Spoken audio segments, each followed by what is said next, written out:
মানে টিকিট মানে কাউন্টারে কাজ করতে, এখন উনি ওই কাজটা করেন না। উনি একটু আগেই তাই বলছেন, উনি আমার থেকে অনেক জুনিয়র।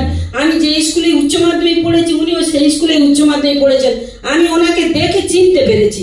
তারপরে যখন জানতে পারলাম যে উনি কুলপিট, তখন বলছেন যে দিদি আপনার সম্পর্কে আর কিছু বলতে হবে না, আমি সব জানি। তাই আমি আচ্ছা ঠিক আছে, আমার খুব ভালো লাগছে যে আমার একজন প্রত্যক্ষদর্শী কিভাবে আমি কাজ করেছি তিনি এসেছেন এখানে, আমার সত্যি ভালো লাগছে।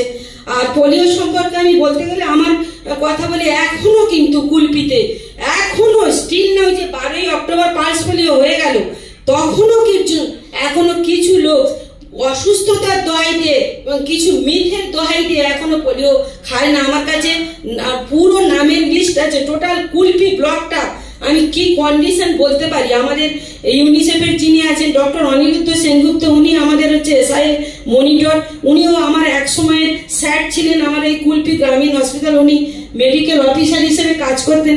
উনি আমাকে শংসাপত্র দিয়েছে এত সুন্দর যে রিটায়ার ট্যাগের কোনো তুলনাই হয় না। উনি যে